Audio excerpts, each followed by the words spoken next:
Hi everyone, I'm Jess again. Before we move into the different stages of human development, it is important to focus on one key concept that guides the entire process.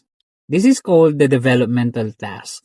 In every stage of life, there are specific tasks, skills, and behaviors that individuals are expected to learn and accomplish.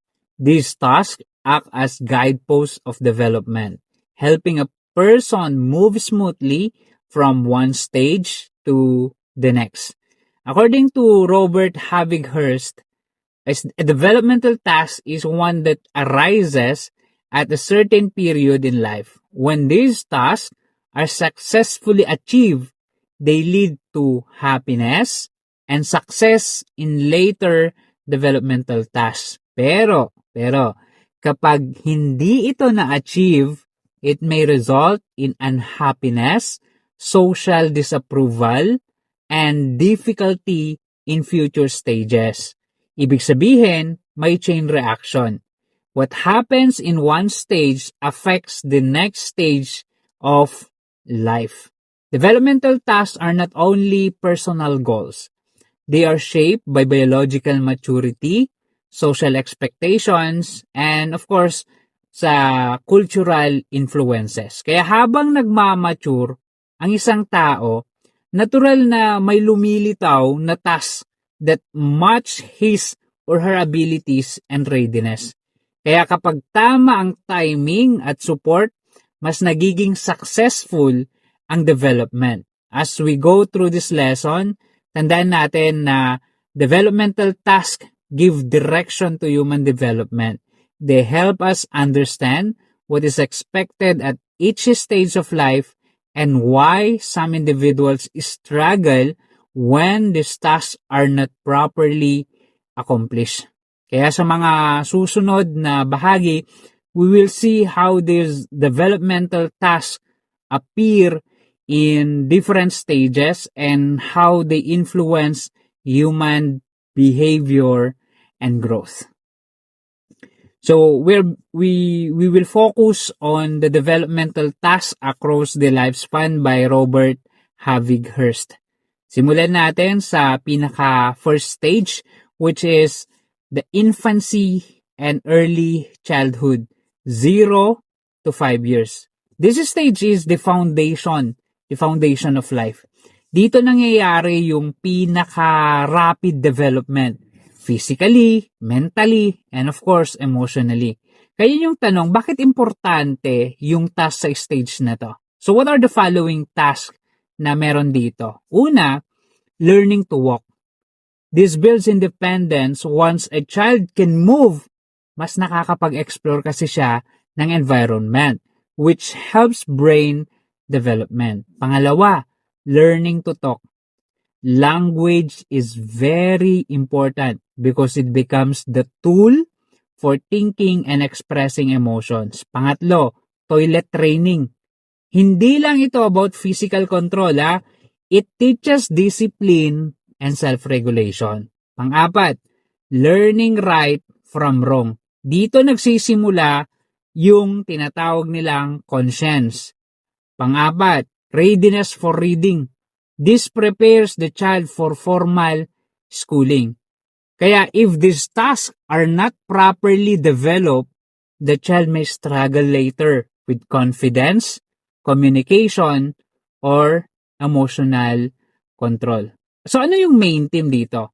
Building basic skills, trust, and independence. Doon sa stage na yan.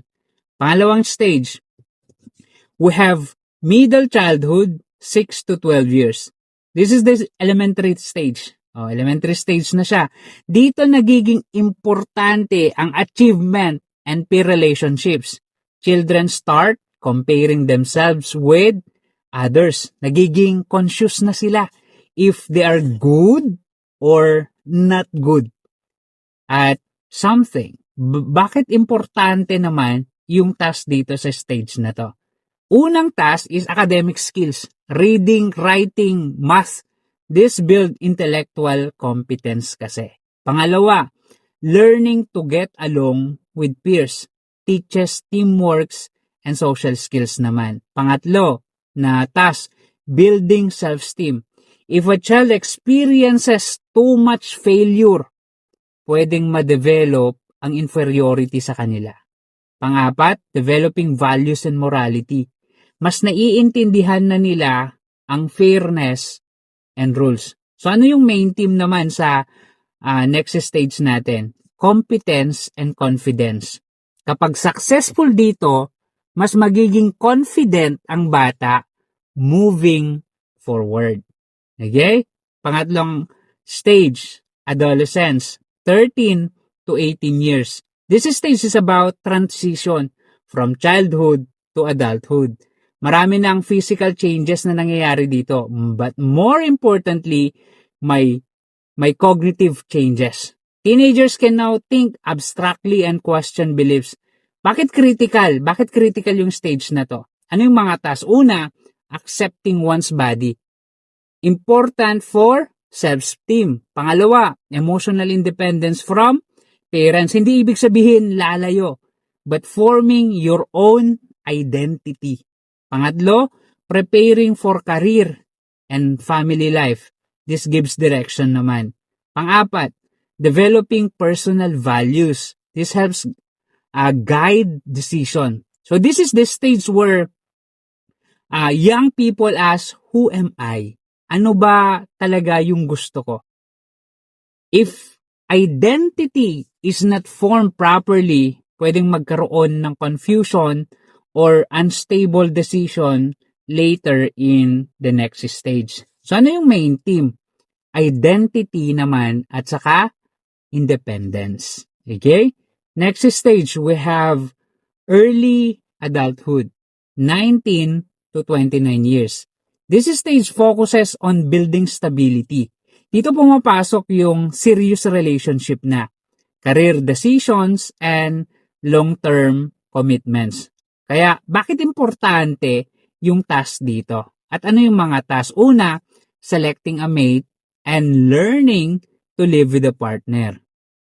This requires emotional maturity. Pangalawa, starting a career. This builds financial independence naman. Pangatlo, managing a home and family. Teaches responsibility and leadership. Pang-apat is civic responsibility. Dito naman, shows social maturity. Kaya if someone cannot form stable relationships, they may experience isolation. So ano yung pinaka-main theme dito? Commitment and responsibility. Okay? Next stage, we have middlehood or middle adulthood, 30 to 60 years. So this stage is about productivity na and contribution. People start asking, what have I achieved? Ano ba yung na-achieve ko na? Am I making a difference? Kaya yung tanong na bakit importante yung task naman dito sa stage na to? Una, helping children become responsible adults. This ensures that the next generation is prepared. Pangalawa, career satisfaction. Ito naman, affects self-worth. Pangatlo, accepting physical changes. Important for emotional adjustment.